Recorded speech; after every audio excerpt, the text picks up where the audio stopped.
लगता है कि रेलवे का सफर अब सेफ नहीं है। क्या देश में ट्रेन उड़ाने की साजिश हो रही है? अब ट्रेन में बैठने से लोगों को डर लगता है, क्योंकि हर महीने बड़े से बड़ा हादसा होने लगा है। पे नहीं बैठेगा, भरोसा नहीं रहे ट्रेन पे। इंडिया का सबसे बड़ा रेल हादसा, जहां पर लोगों की चीखने की आवाज आज भी सुनाई देती है। लोगों का कहना है कि मोदी जी के आने से रेल हादसे ज्यादा हो रहे हैं। चलिए इस सब सवाल का जवाब आपको इस वीडियो में देने वाला हूँ।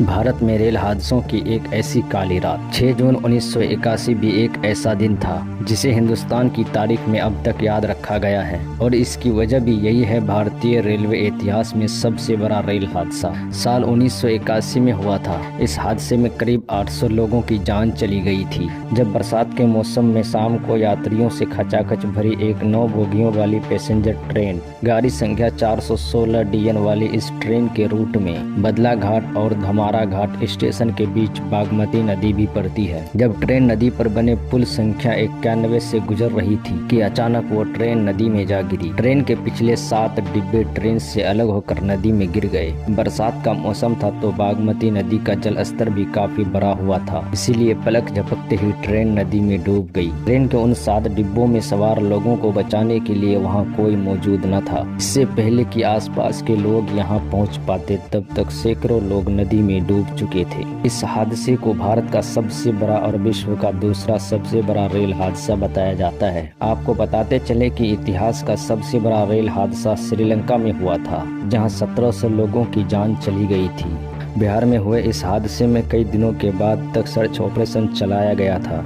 गोताखोरों ने 5 दिनों तक कड़ी मशक्कत की और नदी से 200 से भी ज्यादा लाशें निकाली। लोगों का कहना है कि उसी हादसे के बाद लोगों के चीखने और चिल्लाने की आवाज आज भी सुनाई देती है। अब आप सोचिए कि हादसा कितना बड़ा था। ऐसा ही भारत का दूसरा हादसा किशनगंज और सिलीगुड़ी के बीच हुआ था, जिसमें ट्रेन आपस में टकरा गई थी। दोनों इंजन 50 फीट ऊपर छलांग मार दिया था, जिसमें 1000 लोगों की जान चली गई थी। लोगों का कहना है कि मोदी जी के आने से रेल हादसे ज्यादा हो रहे हैं। एक तरफ भारतीय जनता पार्टी के संसदीय नेता नरेंद्र मोदी ने 26 मई 2014 को भारत के 14वें प्रधानमंत्री के रूप में शपथ लिए। दूसरी तरफ 26 मई 2014 को गोरखपुर शहर से हिसार जा रही एक एक्सप्रेस ट्रेन उत्तर भारत के खलीलाबाद में चुरेब रेलवे स्टेशन पर स्थित एक मालगाड़ी से टकरा गई, जिसमें कम से कम 40 लोग मारे गए और 150 अन्य घायल हो गए। लोगों का कहना है कि यह हादसा तभी हुआ जब नरेंद्र मोदी प्रधानमंत्री बने,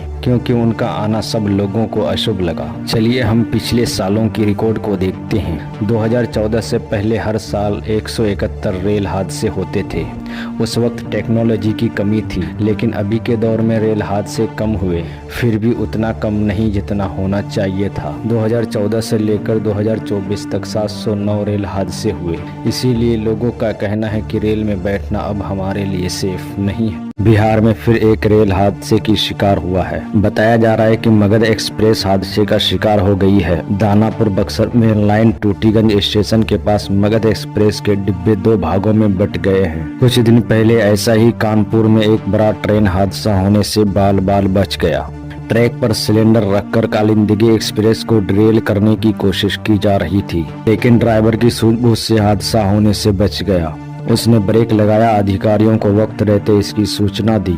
बीते कई दिनों से ट्रेन को डिरेल करने की कोशिश की जा रही है। बीते 40 दिनों की बात करने तो 15-16 से कई ज्यादा वारदात सामने आ चुकी है। जब रेलवे ट्रैक पर कभी मिलता है साइकिल तो कभी पत्थर, कभी गैस सिलेंडर, कभी लोहे। क्या ये किसी बड़ी साजिश का हिस्सा है? लोग आखिर ऐसी हरकत क्यों करते हैं? ऐसे लोगों के ऊपर सरकार को कार्रवाई करनी चाहिए। आपको क्या लगता है? आप कमेंट में जरूर बताएं।